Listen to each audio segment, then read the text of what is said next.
My name is Andi Wolfe. Okay. I'm actually a woodturner who carves surface designs on my wood turnings. Sometimes it's in 3D, sometimes it's like leaves on both sides I'll make into a vessel. I also carve a lot of biological motifs into my work.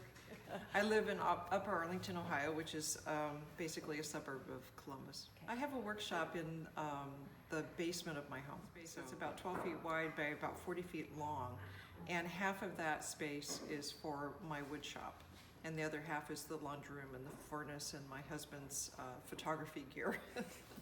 It wasn't until I was in my postdoc and I decided we needed furniture. We'd been moving every couple of years before I got to graduate school. We had the worst furniture. So I told my husband, let's make some furniture. Let's just do it. Let's get a table saw, let's get some stuff and a book, and let's learn how to make furniture. I was taking a furniture class on shaker candle stands, and we did a turned pedestal with sliding dovetails. And I just loved watching the shape emerge from the lathe. And so I decided I wanted to learn to turn at that point.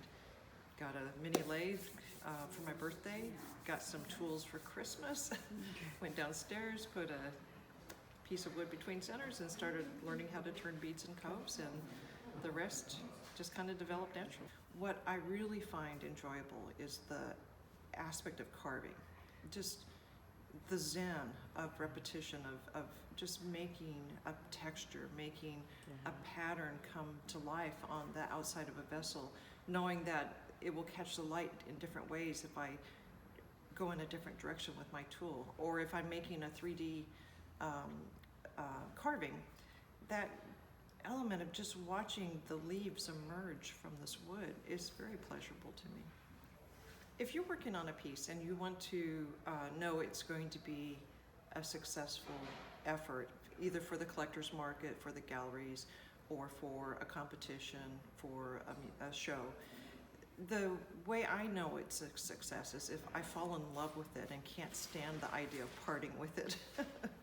And so, because I'm not an artist who makes a living exclusively with my art, I kind of price my work by how much I want it in my personal collection, because I'm a wood art collector as well.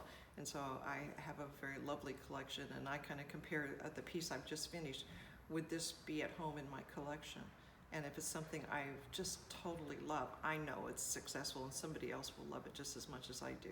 I think the advice I have for young makers or young artists and that are just starting to develop a voice is to kind of put together a roadmap. Where do you want to be in 5 years? Where do you want to be in 10 years? Where do you think that your work belongs? If your goal and aspirations are to have museum-worthy pieces, then you need to start cultivating the network and relationships in order to get the collectors interested in your work. So you have to develop the interpersonal skills. Sometimes we're not very good at that as artists. We like to just be in our studio, do our work, and not be bothered. But in order for you to place work into a collector's collection, they collect the people more than they collect the work. They really want to have that personal connection with the artist. They want the stories behind the art. They want the stories behind the artist. And so if early on you can start to develop those relationships, eventually your work will be placed in private collections, which will later be placed in public collections. And so it's really the people skills that is very difficult to develop as an introvert. You know, some of us are introverts but are functioning introverts, and some of us are introverts and non-functioning introverts. You have to get to the point where you can actually go up to a stranger and talk to them. And if you can develop that kind of interpersonal skill, you'll have more chance of success. Now, if that's not your goal, if your goal is just to sell your work and do the craft market thing, that's a different set of skills. You still have to deal with the public. But being able to develop those interpersonal skills, I think, is a real key aspect for success. This week, I have had the most fun I've had in years.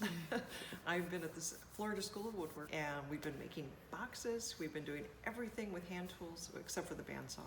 So we start with the bandsaw. shape, and then we carve it, and then we paint it. And I've learned so much this week because I've never done, I'm just loving that. I've never done traditional carving. I always use power carving in my work. I've never used milk paint. I've never tried a bandsaw box.